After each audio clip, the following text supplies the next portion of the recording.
నమస్తే. స్థానిక సంస్థల ఎన్నికల్లో బీసీలకు రిజర్వేషన్ అంశం ఎంతవరకు వచ్చింది?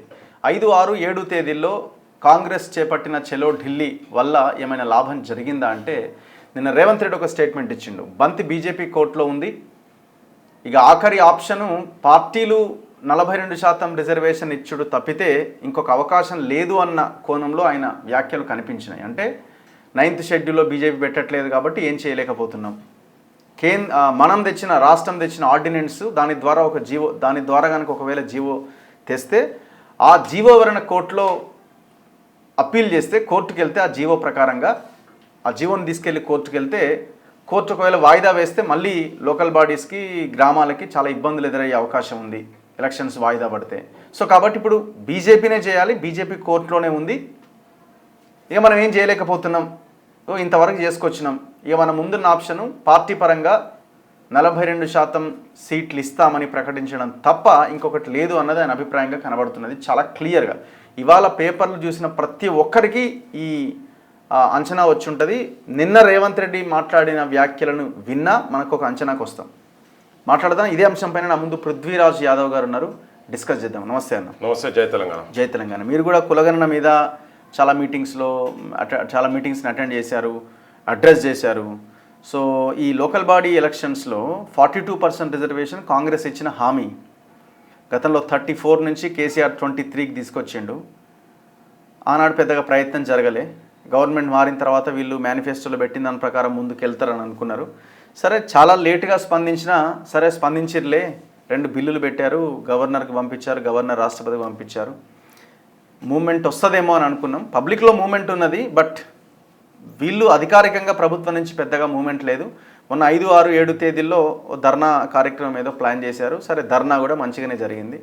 నిన్న రేవంత్ రెడ్డి అల్టిమేట్గా ఇది మన ముందున్న పిక్చర్ అని కొన్ని వ్యాఖ్యలు చేసిండు. సో మీకేమనిపిస్తున్నది? అంతకు మించి ఆయన కూడా ఏం చేస్తాడు అని అంటారా, లేకపోతే ఇంకేమైనా మీకు ఆప్షన్ కనిపిస్తున్నదా? ఇట్లా చేయొచ్చు కదా, ఇట్లా ఎందుకు చేయలేదు నువ్వు అని?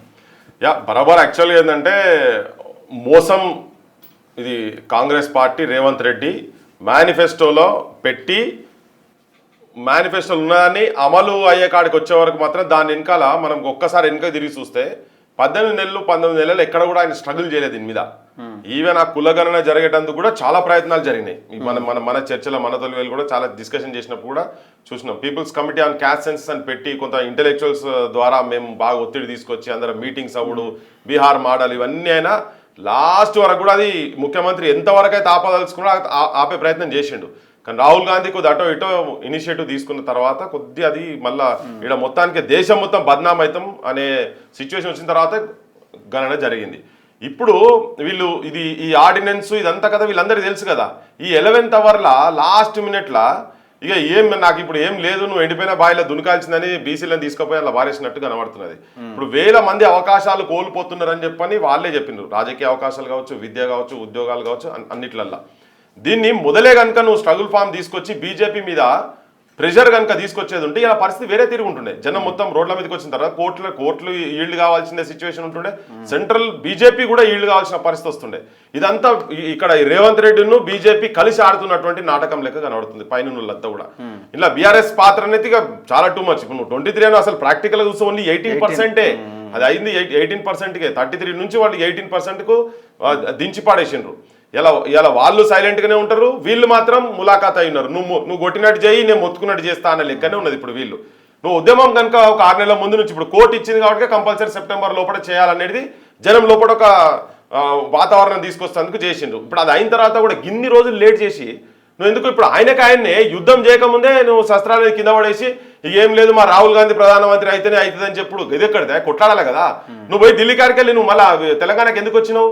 కూర్చో, జయలలిత కూర్చున్నట్టు నువ్వు నీ మంత్రులు, నీ ఎమ్మెల్యేలు, నీ కాంగ్రెస్ పార్టీ ఎంపీలు మొత్తం అలా కూర్చొని ఇక్కడోళ్ళు కాదు దేశం మొత్తం ఉన్నటువంటిది రాహుల్ గాంధీకి నీ కాంగ్రెస్ పార్టీకి నిజంగానే చిత్తశుద్ధి కనుక ఉండేది ఉంటే అదే నువ్వు నిన్నదాకా ధర్నా ఎక్కడైతే చేసినావో అక్కడనే జంతర్ మంతర్ దగ్గర కూర్చొని ఉంటావు కదా. మేము ఇంటికి ఎవరం పోము, మా కాన్స్టిట్యున్సీలకు పోము, నువ్వు 80% తెలంగాణకు మాత్రం నువ్వు రోల్ మోడల్ అని చెప్తున్నావు. తెలంగాణకు రోల్ మోడల్ అని దేశానికే తెలంగాణ రోల్ మోడల్ అని చెప్తున్నాడు బీసీ రిజర్వేషన్ అంశంలో. కనుక రాహుల్ గాంధీ మొత్తం వాళ్ళ అమ్మ వాళ్ళ చెల్లె కుటుంబం మొత్తం అందరు ఆడ కూర్చొని మేము ఇటుకెళ్ళి కదలం నువ్వు 9th షెడ్యూల్లో పెడతావా లేదా అని చెప్పని కూర్చునేది ఉంటే అప్పుడు నిన్ను నమ్మే సిచ్యువేషన్ ఉంటుండే కావచ్చు. ఏమిటికి ఏం లేదు, ఉట్టిగా ఆడ పోయి కూర్చొని 2 రోజులు దావత్ చేసుకున్నట్టు ఈ హాఫ్ సెంచరీ కొట్టింది కదా ఎట్లా ఢిల్లీ ట్రిప్లలో, ఆ ట్రిప్లకి ఇదో ట్రిప్ పెట్టుకొని ఆడ కూర్చొని ఊకదుంపుడు ఉపన్యాసం ఇచ్చి మోడీని గద్దె దించుడే ముచ్చటే లేదని చెప్పాను. అది అంటే ఇక్కడ మనం ఈయనని గద్దె దించాలని మనం చెప్పాలా ఇప్పుడు? సో నువ్వు కూర్చొని నువ్వు స్ట్రగులే చేస్తలేవు కదా. ఇదంతా ఏంటంటే లోపాయికారి ఒప్పందాలు జరిగినాయి, బీజేపీతో 100% జరిగి ఉంటాయి. లేకపోతే ఎందుకు మరి ఇక్కడ కొట్లాడాలి, ఆడ కూర్చోవాలి కదా. ఎందుకు నువ్వు కూర్చో భయ్, 10 రోజులు కూర్చో. ఇక్కడ నువ్వు చేసేదే ఉన్నది పెద్దగా, రోజు పొద్దున్న లేస్తే ఎక్కడేసిన గొంగడ అక్కడనే ఉన్నది కదా, ఇక్కడంతా కూర్చో. ఇది ఒక ప్రధానమైన అంశం కదా. నువ్వు ఒక 56% ఉన్నటువంటి జనాభాకు సంబంధించినటువంటి అధికారానికి సంబంధించినటువంటి అంశం. పల్లెలను నీ 3 టైర్ సిస్టమో 5 టైర్ సిస్టమో నువ్వు సెట్ అయ్యేందుకు కింద మొత్తము పంచాయతీ వ్యవస్థ మొత్తం కిందోల చేతులకు తీసుకురావాల్సినటువంటి అంశం కదా ఇది. ఇది ఒక చాలా ఇంపార్టెంట్ అంశం. ఇప్పుడు ఆయన ఏమంటాడంటే, ఇప్పుడు అవతల వాళ్ళకి చిత్తశుద్ధి మనం ఏం చేయకపోతే, అరే మీరు అడగలేదు కదా మేము చేయలేదని వాళ్ళు అట్లా అంటలేరు కదా. అరే వాళ్ళకి చేయడమే ఇష్టం లేదు, మనం ఎంత చేసినా చేయడం ఇష్టం లేదు, మనం ఇంతకంటే ఏం చేయగలుగుతాం? నీ ఇష్టం ఏమైతుంది? ఇప్పుడు ఇక్కడ ఆర్డినెన్స్ తెచ్చినాం స్టేట్ వైపు నుంచి, గవర్నర్కి పంపిస్తే గవర్నర్ ఏమో రాష్ట్రపతికి పంపించాడు, సంతకం పెడతారేమో అనుకుంటే గవర్నరు వాళ్ళు చెప్పినట్టే విన్నాడు. సరే 9th షెడ్యూల్లో పెడతారేమో, ఇక్కడ 2 బిల్లులు తెచ్చి రాష్ట్రపతి దాకా పంపిస్తే ఆడ పెండింగ్ పెట్టిరు. రాష్ట్రపతి అపాయింట్మెంట్ కూడా కనీసం మాకు ఇస్తలేరు, కావాలనే మోడీ చెప్పిండు అపాయింట్మెంట్ ఇవ్వద్దని అని. దీంట్లో మనం కొంచెం గతంది కూడా చూస్తే, స్వతంత్రం వచ్చిన తర్వాత కులగణనే చేయలేదు, కానీ ప్రతిసారి ఎలక్షన్ల ముందు కాంగ్రెస్ వాళ్ళు వీళ్ళు మేము చేస్తామని చేసిన దాన్ని కూడా పక్కకు పడేసారు కదా. ఈవెన్ మండల్ కమిషన్ ఇంప్లిమెంటేషన్ అప్పుడు కూడా కాంగ్రెస్ వాళ్ళ నిజ స్వరూపం రాజీవ్ గాంధీ ఉపన్యాసాలు కనుక పార్లమెంట్లో మాట్లాడే కనుక తీస్తే క్లియర్ కట్గా తెలిసిపోతుంది. అయితే ఎలక్షన్స్కు ముందు ప్రతిసారి వీళ్ళు ఈ బురుడి మాటలు గ్యారెడి మాటలు ఇవన్నీ నడిపించారు ఇవన్నీ. సో అవన్నీ కనుక చూస్తే ఇప్పుడు ఎంత ఈజీగా వీళ్ళు చెప్తున్నట్టు నమ్మే పరిస్థితి లేదు.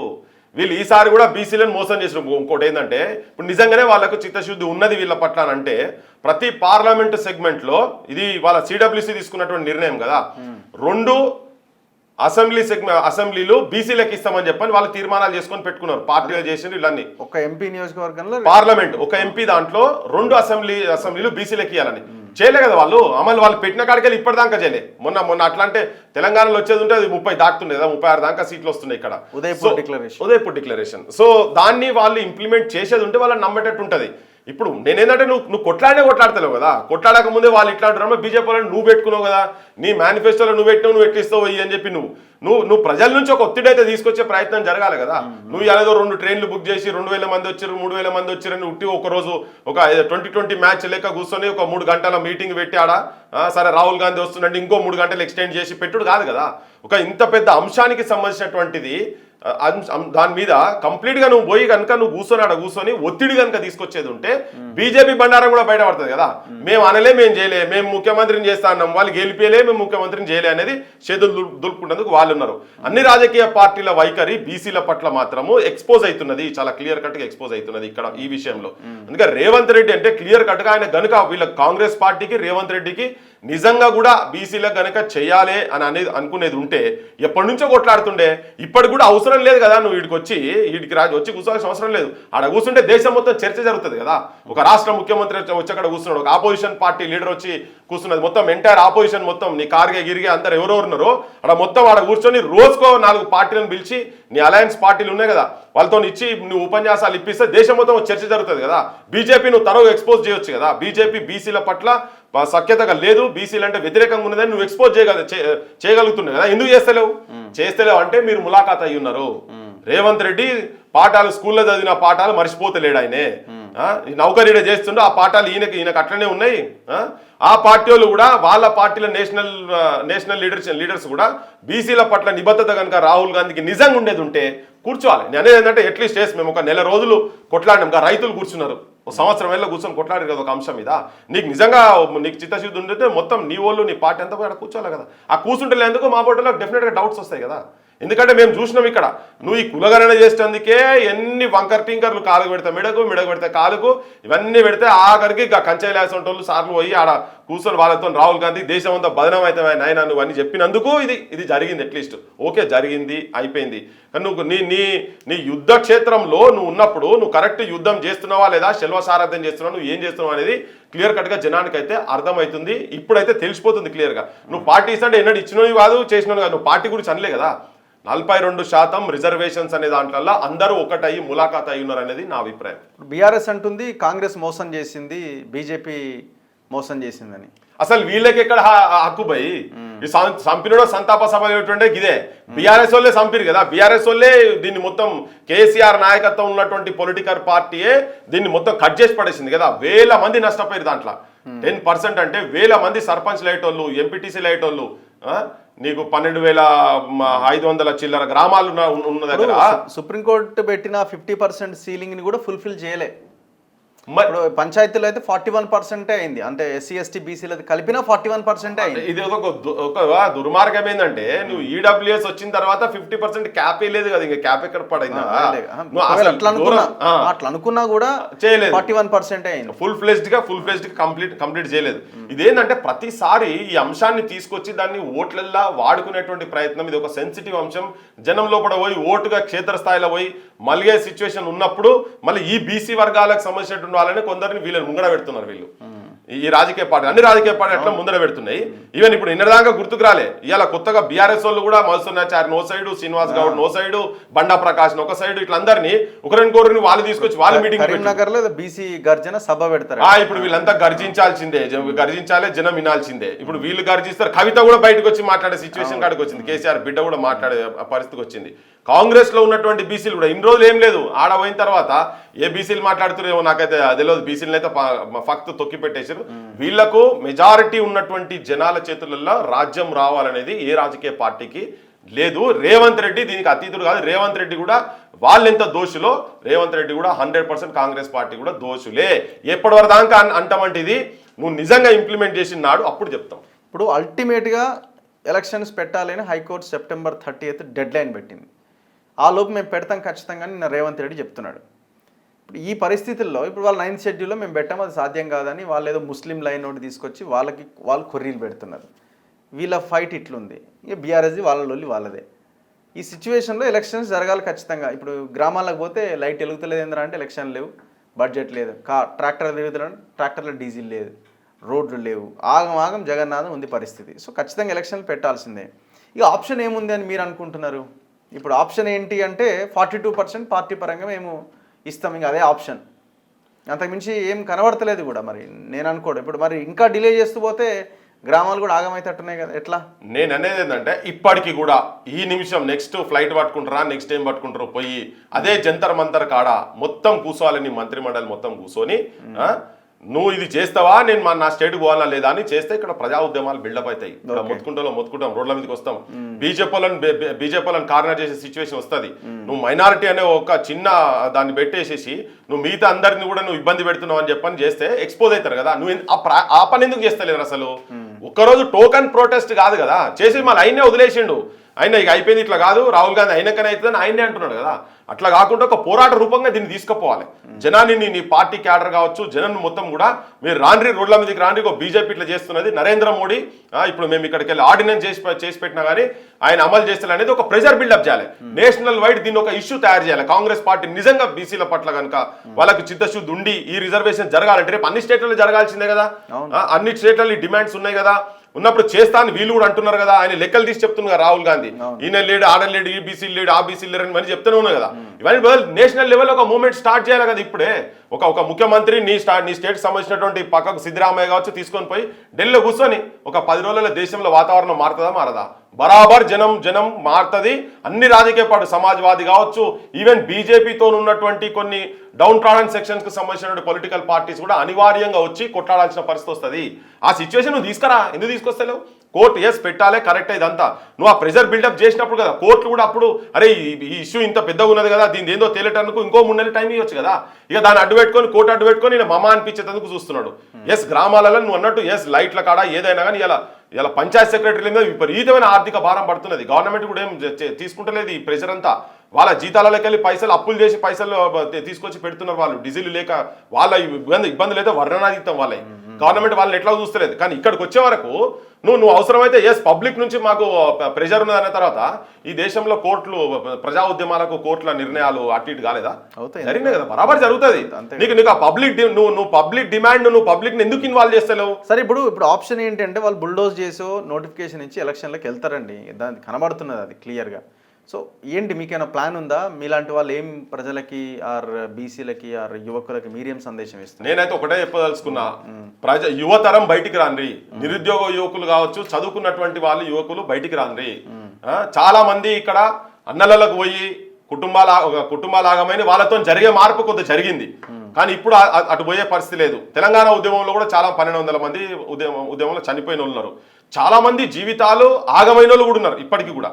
అందరినీ రేపు లోకల్ బాడీస్లో ఇండిపెండెంట్గా ఓట్ చైతన్యం జనం లోపల తీసుకొద్దాం, ఇవన్నీ జనంకు ఎక్స్పోజ్ చేద్దాం. ఈ రాజకీయ పార్టీలు ఏమేం చేస్తున్నాయి, జనాన్ని ఎట్లా మోసం చేస్తున్నాయి, ఏ అంశాలలో ఏ టైంలో ఎట్లా మోసం చేస్తున్నాయి, పోటీ చేయాల్సిన అవసరం బరాబర్ పోటీ చేయాలి, బరాబర్ పోటీ చేయాలి. ఏ కులాల కింద మెజారిటీ ఉన్నటువంటి కులాలకు వెళ్ళి నిస్వార్థంగా ప్రజాసేవ చేయాలనుకునేటోళ్ళు జనం కూడా విజ్ఞప్తి చేస్తున్నాం ఏంటంటే, ఇవాళ మీ బడులు బాగుపడాలన్నా, మీకు అంటే ఆర్థిక పరమైన భారం మీకు పడొద్దు అనుకున్నా, మీ వైద్యం కార్పొరేటీకరణ కాకుండా గవర్నమెంట్ సైడ్ రావాలన్నా, నీ చిన్న యూనిట్స్ ఏమన్నా రావాలన్నా, కోఆపరేటివ్ సెగ్మెంట్స్ రావాలన్నా, మీ తల్లిదండ్రులకు బుక్కెడు బువ్వ, గౌరవపూరితమైన బువ్వ పెట్టాలనే సిచ్యువేషన్ రావాలన్నా కానీ క్షేత్రస్థాయి నుంచి ఒక రాజకీయ నాయకత్వం చదువుకొని నిజాయితీగా ఉన్నటువంటి వాళ్ళు రావాలి. వాళ్ళు రేపు పోటీ చేయాల్సిన అవసరం ఉన్నది. మనం దీన్ని బైకాట్ చేస్తే వాళ్ళే ఎవరో వచ్చి కూర్చుంటారు వల్ల. అందుకని అట్లా కాకుండా కూర్చోండి, అన్ని కులాలను కూర్చోబెట్టి మీరు మంచోళ్ళని ఎన్నుకునే ప్రయత్నం చేయండి. పైసలు లేకుండా చేసేది ఉంటే ఇటువంటి సమస్యల మీద రేపు క్షేత్రస్థాయి నుంచి పోరాటం చేసే సిచ్యువేషన్ వస్తుంది. ఇంత దయనీయం అంటే లాస్ట్కు సర్పంచ్ల బిల్లులు ఇయ్యక ఆత్మహత్యలు చేసుకుంటుంటే కూడా స్పందన లేదు ప్రభుత్వాల నుంచి. దానికి కూడా దిక్కు లేకుండా మీ ఊర్లలోనే అవుతున్నాయి.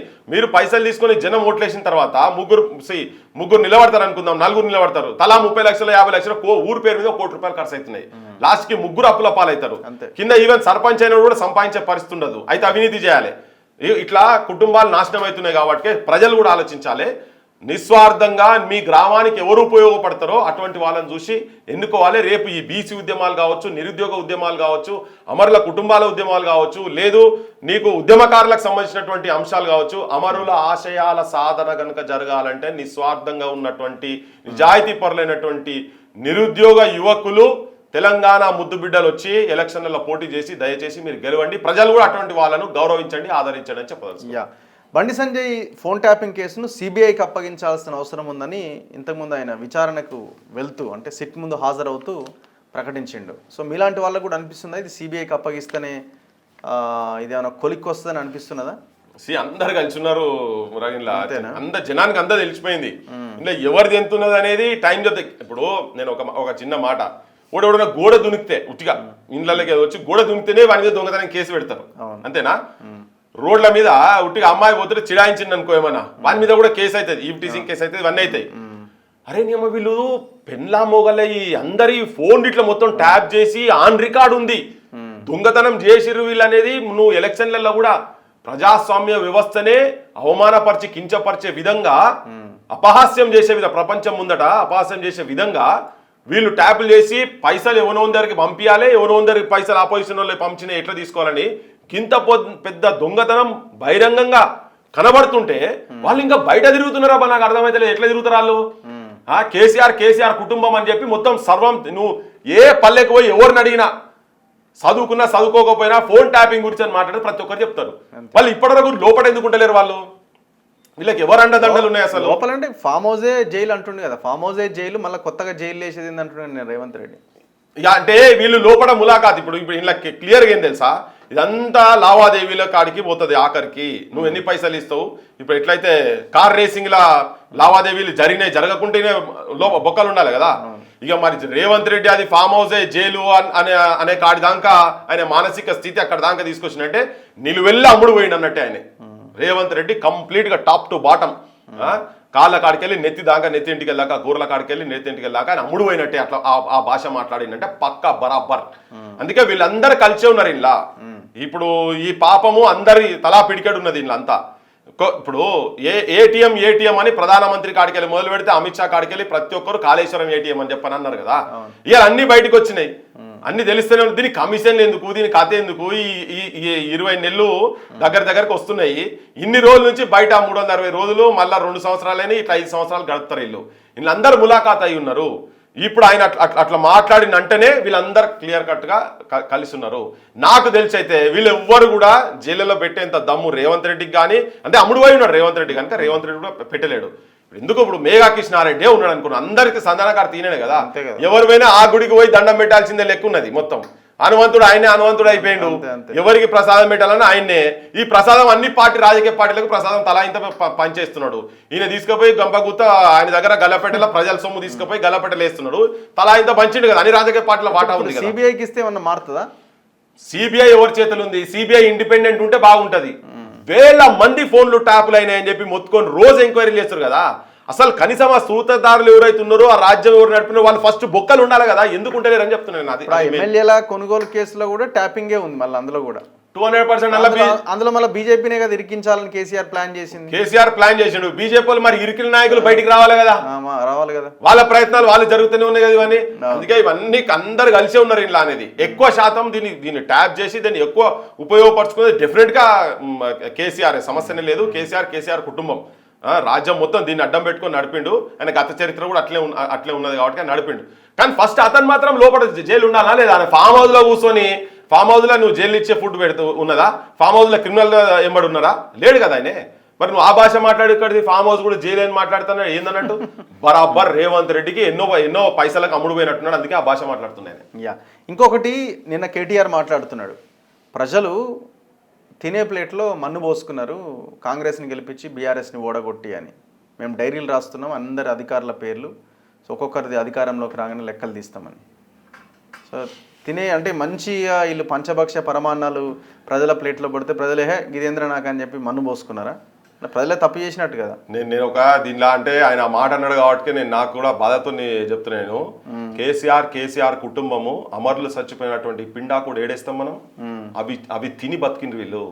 శవాల మీద ప్యాలాలు ఏరుకొని పెంకాసులు ఏరుకొని అనుకుంటూ ఉంటాడు కదా, చిల్లర పైసలు వేస్తే అట్లా వాళ్ళ త్యాగాల పునాదుల మీద ఆ చిల్లర పైసలు ఏరుకొని ఇలా వాళ్ళు ఎంత అయితే సంపాదించినదంతా ఆ త్యాగాల పునాదుల భిక్షనే వాళ్ళు ఇలా వచ్చి అక్కడ కూర్చొని తలకు మొత్తం అహంకారం నెత్తికెక్కి ఇలా ప్రజలను నువ్వు తిన్న ప్లేట్లల్లో నువ్వు మన్ను పోసుకున్నానంటవా?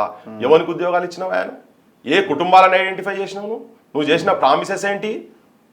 మొత్తం తెలంగాణను నిలువెల్ల మొత్తం సర్వం నంటరుగా రేప్ చేసి గ్యాంగ్ రేప్ అంటారుగా నీ కుటుంబం మొత్తం తెలంగాణను సర్వనాశనం చేసి మీరు అకౌంట్లలో పైసలు బిల్డప్ చేసుకొని నీ రాజకీయ పార్టీ ఇక్కడ కాకుండా తెలంగాణ వాదాన్నే సర్వనాశనం చేసి బయటి రాష్ట్రాలలో కూడా ఆస్తులు సంపాదించుకొని నీ పార్టీ విస్తరించేటందుకు ఇవాళ ఆంధ్రోళ్ళు ఇంకా తెలంగాణలో కాంట్రాక్టర్లు కావచ్చు దోపిడీ చేస్తున్నటువంటి వాళ్ళల్లో నువ్వు వాటాలు పంచుకొని కనీసం విద్యా వైద్యాన్ని కూడా నువ్వు విముక్తి చేయలేకపోయినావు కదా కార్పొరేటీకరణకు. ఉల్టా బుద్ధి లేకుండా సిగ్గు లేకుండా మీరందరూ కలిసి మళ్ళీ కార్పొరేట్ హాస్పిటల్ ఏ ముఖ్యమంత్రి ఇనాగ్రేట్ చేస్తాడు? వాళ్ళకు వాటాలు ఉంటాయి, యశోదాలకి అన్నిట్లలో వాటాలు ఉంటాయి. ఇవాళ ప్రజలు వాళ్ళ కనీసం వాళ్ళ హక్కులు చెప్పుకుంటందుకు కూడా చెప్పలేని స్థితిలో ఉన్నటువంటి సిచ్యువేషన్లో జనం రియలైజ్ అయ్యి మాట్లాడే జర్నలిస్టులను కాడికెళ్ళి కదా నిన్ను లోపటేసేది మా బోటల మీద. అసలు వాళ్ళ దుర్మార్గం ఇంత అంత కాదు కదా, మనుషులను గుద్దించి చంపిరు కదా అబ్బా వీళ్ళు. డైరెక్ట్ వెహికల్లతో ఇసుకలార్లతో గుద్దించి చంపినావు కదా. నువ్వు వస్తే ఒక దొర వస్తున్నట్టుగా నువ్వు చేసినావు కదా. దానికి తిరగబడి చేస్తే అరే అసలు తెలంగాణ ప్రజలకు సోయి ఉంటే ఇవన్నీ రికార్డ్ చేసుకోవాలి. యువతరానికి వీళ్ళు ఏ భాష మాట్లాడుతున్నారు అనేది రికార్డ్ చేసుకోవాలి. నీకు చిప్పకుడు రేవంత్ రెడ్డి నీకుతో ములాఖాత్ అయింది కాబట్టి నీకు చిప్పకుడు దొరకలేదు. దొరికేది ఉంటే నీకు ఈ భాష మాట్లాడే పరిస్థితి ఉండకపోవు. నీకు నీ ప్లేట్లలో రాళ్ళు గిల్లని మాట్లాడుతున్నావు కదా దుర్మార్గంగా. అసలు ఎవరే అసలు నీ కుటుంబం పిల్లలు తెలంగాణ త్యాగం చేసిండా? నువ్వు చేసిన త్యాగం నీ అయ్య చేసింది, నువ్వు చేసిందేది, నీ చెల్లె చేసిందేది. కుప్ప మీద వచ్చి కూస్తున్నాడు నీ బావో బామ్మారితో మీ కుటుంబం అంతా చేసింది ఏంటిది అసలు?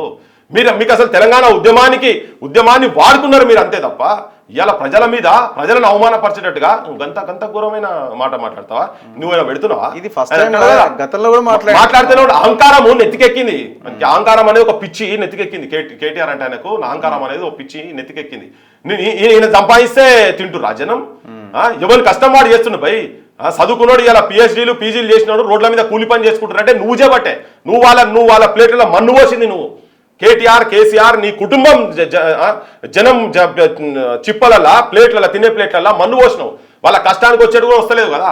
నువ్వు రిక్రూట్మెంట్ లేవా, మందు లేవా, ఏం లేవా, రైతులకి నేను అన్నం పెడుతుండా? వాళ్ళు కష్టం చేస్తేనే కదా వచ్చేది. వాడు చదువుకొని పీజీలు చేసినోడు రోడ్డు మీద కూరగాయలు అమ్ముకుంటుండు భయ్. వాళ్ళ కష్టంతో తింటున్నారు, వాళ్ళందరూ వాళ్ళ కష్టంతో తింటున్నారు. వాళ్ళకి రావాల్సిన హక్కులు రానియాలి కదా. ఇంటికో ఉద్యోగం అని చెప్పినావు, ఎవరికి ఇచ్చినావు? కాంట్రాక్ట్లు ఎవరికి పోయినాయి?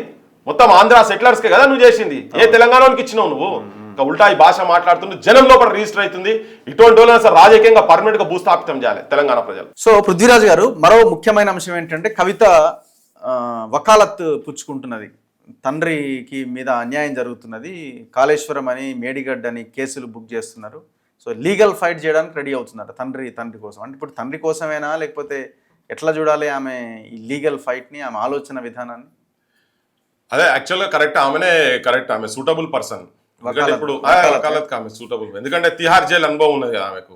పాపం 10 నెలల కొద్ది దాని ఉండే ఎంతమంది సుప్రీంకోర్టు అడ్వకేట్లను, ఎంతమంది స్టేట్ అడ్వకేట్లను, రిటైర్డ్ జడ్జిలను, సుప్రీంకోర్టు రిటైర్డ్ జడ్జిలతోటి దొంగతనం చేసి బయట ఎట్లకు రావాలనే విద్యలో ఆమె పాపం ఇప్పుడు ఎక్స్పర్టే. ఆ కుటుంబంలో మాత్రం ఎక్స్పర్టే కనుక డెఫినెట్ గా ఆమెనే చేయాల్సిందే. వీళ్ళకి ఏమన్నా కొద్దిగా ఉండాలి, ఆ సిగ్గుండాలి. బయట జనానికి ఏమనుకుంటారు, అసలు ప్రజలు ఏమనుకుంటారు అనేది కొద్దిగా ఉండాలి. చేసిన అన్ని మోసపూరితమైనటువంటి పనులు. ఇప్పుడు మనం ఉట్టిగా అక్కస్తో మాట్లాడేది కాదు. కాళేశ్వరము కుంగిందా లేదా, జనం ముంగడ కనబడ్డది క్లియర్ గా.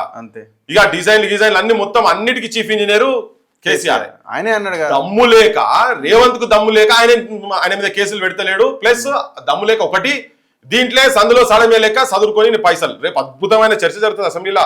వీళ్ళు నువ్వెంత అంటాడు, నేను మా మీసాలు, నేను నల్లమల్ల అంటే నేను ఆదిలాబాద్, నేను మెదక్ అంటాడు. ఇవన్నీ నడుస్తూనే ఉంటాయి. ఇవన్నీ ఎండ్ ఆఫ్ ది డే ఏముండదు, ఆపరేషన్ సక్సెస్ఫుల్, పేషెంట్ డైడ్ లెక్క ఈ కేసు ఎక్కడ పోదు. లాస్ట్ కు బేరాలు అయితే దాంట్లో ఇంత వాటా వీళ్ళకి పోతుంది, ఢిల్లీ కింద పంపిస్తాడు. ఇప్పుడు ఈ రిపోర్ట్ కూడా 10% ప్రాజెక్ట్ మీదనే, మిగతా 90% అసలు లేనేలేదు కదా, అసలు దగ్గర లేనేలేదు. ఇంకా చాలా ఉన్నది కదా దీని వెనుక మొత్తము. నువ్వు అలా ఏలు పెట్టినా కానీ పంపుల కాడికి వెళ్ళి మునిగిన తర్వాత ఇక ఏం పాడైతుంది ఇది. సో జనంకు కూడా మొత్తం తెలుసు ఇది. అయితే ఇప్పుడు వీళ్ళు ఏంటంటే బయట చూపించుకుంటందుకు, వాళ్ళ పార్టీలు నడిపేటందుకు బయట చూపించుకుంటందుకు ఏంటంటే అందరు ఇవాళ జనం కూడా అవినీతి అంటే, నువ్వు మొన్న ఒక మీటింగ్ కాడ చూస్తే ఇద్దరు చాలా పెద్ద మనుషులు, నేషనల్ లెవెల్ పెద్ద మనుషులు, కరప్షన్ అనే దాని గురించి ఎందుకు డిస్కస్ చేస్తున్నా, అది ఇష్యూ కాదు కదా అని మాట్లాడుతున్నారు. అసలు నాకైతే చాలా విచిత్రం అనిపించింది ఇది ఎక్కడిది, ఇంత పెద్ద మనుషులు ఇట్లా మాట్లాడుతుంది. పెద్ద ఇంటెలెక్చువల్స్ నేను చెప్పేది ఏదో సామాన్య ఆర్డినరీ, పేరు చెప్పదలుచుకోవాలి కానీ ఆర్డినరీ పర్సన్స్ కాదు. ఇది ఏంటంటే రోజు పొద్దున్న లేసే బ్రేక్ఫాస్ట్, లంచ్, డిన్నర్ చేసినట్లు లెక్క అయిపోయింది. అంతా మంచి లాగినంత ఈజీగా మాట్లాడుతున్నారు. కానీ అట్లా కాదు కదా, దేశ సంపద కదా ఇది. సో దీన్ని ఇప్పుడు తెలంగాణ ఎంత చిల్లర అనిపిస్తుంది అంటే నాకు తెలంగాణ పరిస్థితి.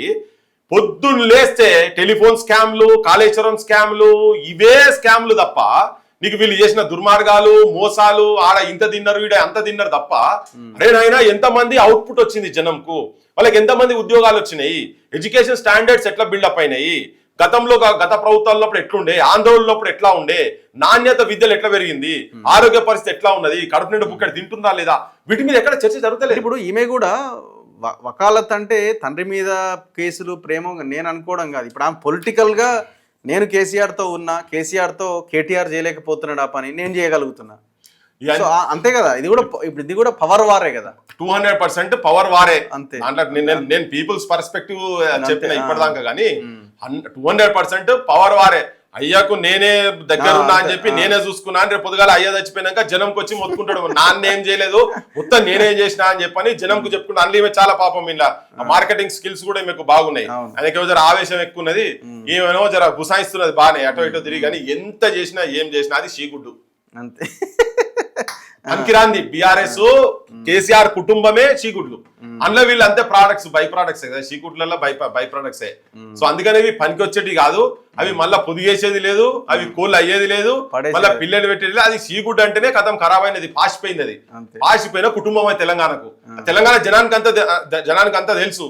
ఒక్కోసారి ఏమైతుందంటే ఏం లేకుండా పాసిపోయింది కూడా దీన్ని బర్తరు కావచ్చు అంటే మనకి విరోచనాలు అవుతాయి. అది విరోచనాలు ఆల్రెడీ జనాలకి అయితేనే ఉన్నాయి. కడుపు ఖరాబ్ అవుతుంది, ఫుడ్ పాయిజన్ అవుతుంది, హాస్పిటల్ పాలవుతారు. చాలా తెలంగాణ జనం ఇప్పుడు ఆల్రెడీ అదే పరిస్థితులు ఉన్నారు కదా. సో ఇది సీగుడ్ అని చెప్పి ఇప్పటికి జనానికి అయితే మొత్తం అర్థమైపోయింది క్లియర్ కట్ గా. సో జనం తెలుసుకోవాల్సింది ఇలా ఇటువంటి వాళ్ళు కాదు, మంచి వాళ్ళు ఎవరున్నారో వాళ్ళని తీసుకొచ్చుకోవాలని జనం తెలుసుకోవాలి అంతే క్లియర్ గా. Anyway thank you very much. ఇది పృథ్వీరాజ్ యాదవ్ గారితో స్పెషల్ ఇంటర్వ్యూ. చూస్తూనే ఉండండి మన తొలి వెలుగు.